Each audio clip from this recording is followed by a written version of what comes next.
Democrat Joe Biden on Thursday accepted his party's nomination for president, telling the nation he will draw on the best of America and overcome this season of darkness if he is elected over rival Donald Trump. Mr. Biden, on his third White House bid after failing to win the nomination in 1988 and 2008, said he will expand on his plans to build back better and set this nation on a new path. "If you entrust me with the presidency, I will draw on the best of us, not the worst," he told the virtual convention in Wilmington, Delaware. "Made no mistake, united we can and will overcome this season of darkness in America. We'll choose hope over fear, facts over fiction, fairness over privilege. History be able to say that the end of this chapter of American darkness began here tonight. Who we are as a nation, what we stand for, and who we want to be, that's on the ballot this November." Joe Biden, at Joe Biden August 21, 2020. Mr. Biden gave a scathing review of President Trump's response and attitude regarding the coronavirus pandemic. "Our current president's failed in his most basic duty to the nation. He's failed to protect us, he's failed to protect America, and my fellow Americans. That is unforgivable.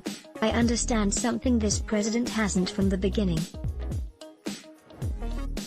We'll never have our lives back until we deal with this virus," he said. The Democratic candidate pledged to implement an overhaul of America's virus response on day one, if elected, which would include a nationwide mandate on the wearing of masks.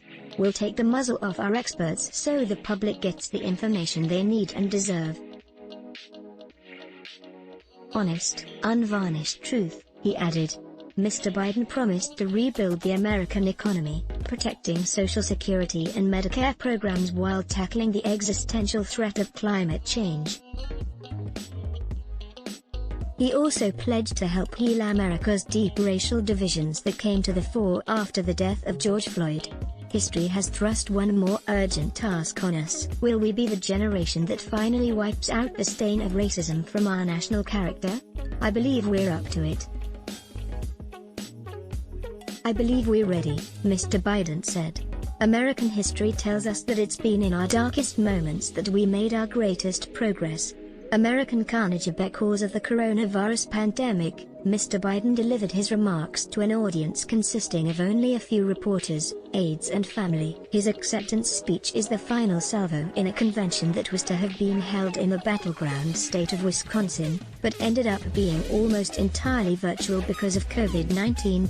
In a show of unity, other speakers on the convention's final day included politicians who challenged Mr. Biden for the nomination, such as former South Bend, Indiana, Mayor Pete Buttigieg, New York billionaire Michael Bloomberg, entrepreneur Andrew Yang and New Jersey Senator Cory Booker. "I'm not asking you to vote against Donald Trump because he's a bad guy. I'm urging you to vote against him because he's done a bad job," Mr. Bloomberg said.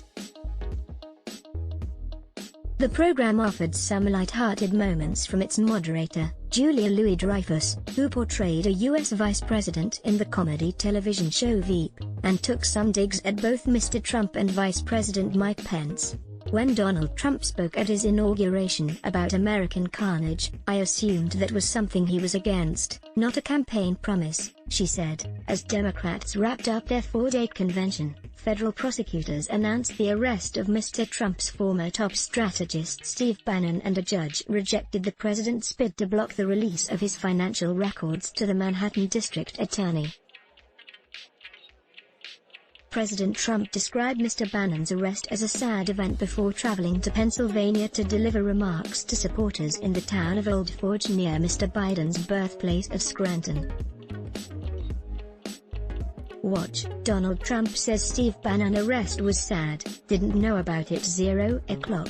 Share on Twitter, share on Facebook. Painting himself as the law and order candidate, the president accused Mr. Biden of being a puppet of the radical left and attacked his son Hunter Biden's past business deals in Ukraine and China. President Trump was impeached by the Democratic-led House of Representatives in January for seeking political dirt on the Bidens from Ukraine, but was acquitted by the Republican-majority Senate. While his father was vice president, Hunter Biden served on the board of a Ukrainian gas firm accused of corruption but has not been accused of any wrongdoing. He has kept a low profile during his father's campaign but is listed among those making remarks during the party convention's final day. On Wednesday, California Senator Kamala Harris made history as she accepted the nomination to be Mr. Biden's running mate. Ms. Harris, the first black woman on a major party ticket, joined former President Barack Obama and Hillary Clinton, Mr. Trump's 2016 opponent, in denouncing the president. Donald Trump's failure of leadership has cost lives and livelihoods, Ms. Harris said. "We're at an inflection point." Additional reporting, Reuters. Let's block ads. Why? Show your love for him. Click the link in description. Thanks for watching.